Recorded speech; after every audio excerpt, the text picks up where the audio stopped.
మతం మారితే కులం ఉండదు.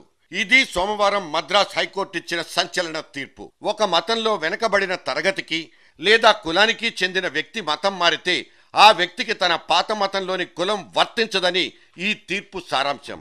ఒక వ్యక్తికి కులం అనేది పుట్టుకతో వస్తుందే తప్ప అది సామాజిక పరమైన హోదా కానే కాదని, ఆ వ్యక్తి మతం కనుక మారితే అంతకుముందు ఆ వ్యక్తికున్న కులం ముద్ర నుంచి విముక్తుడవుతాడని జస్టిస్ వి రామసుబ్రహ్మణ్యన్ స్పష్టమైన తీర్పిచ్చేశారు.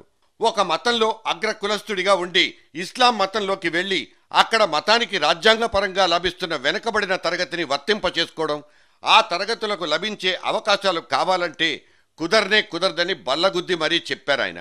ఇలా అనుమతించుకుంటూ పోతే వెనకబడిన తరగతులు అనే విధానానికే అర్థం ఉండబోదన్నది జడ్జి గారి వ్యాఖ్యానం. ఈ తీర్పు ఒక సంచలనమే కాదు, సందర్భోచితంగా వెలువడ్డ అత్యంత ప్రాధాన్యత కలిగిన విషయమని చెప్పక తప్పదు. కొంతకాలంగా మత మార్పిడుల వ్యవహారం మన దేశంలో వివాదాల్ని రేపుతున్న విషయం తెలిసిందే. ఒక మతం నుంచి మరో మతానికి భారీ ఎత్తున మార్పిళ్లు జరిగిపోతున్నాయనేదే ఇటువంటి వివాదాలకు కారణమవుతోంది. ఒక వ్యక్తి ఏ మతాన్ని స్వీకరించాలన్నది ఆ వ్యక్తికి సంబంధించిన వ్యక్తిగతమైన వ్యవహారం. ఈ విషయంలో వాళ్లకు రాజ్యాంగం పూర్తి స్వేచ్ఛా స్వాతంత్రాల్ని ఇచ్చింది కూడా. అయితే రకరకాల ప్రలోభాలకు గురిచేసి మత మార్పిడులకు కొన్ని సంస్థలు, వాటికి చెందిన వ్యక్తులు పాల్పడిపోతున్నారన్నది ఇప్పుడొస్తున్న ఆరోపణ. అంతేకాకుండా ఒకసారి కులపరమైన ప్రసక్తి లేని మతంలోకి మారినప్పుడు తమ పూర్వమతానికి చెందిన కులాన్ని కూడా తమ వెంట తెచ్చుకోవడం, ఆ పైన అటువంటి పూర్వకులానికి వర్తించే అవకాశాలని డిమాండ్ చేయడం ప్రస్తుతం నడుస్తున్న చరిత్ర.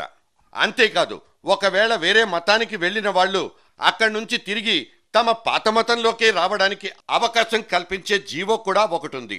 అయితే అటువంటి మార్పిళ్లు జరిగినప్పుడు ఆ వ్యక్తికి తిరిగి తన పాత కులాన్నే పొందే అవకాశాలు ఉంటాయా? ఇవన్నీ లీగల్ నిపుణులు వేస్తున్న ప్రశ్నలు.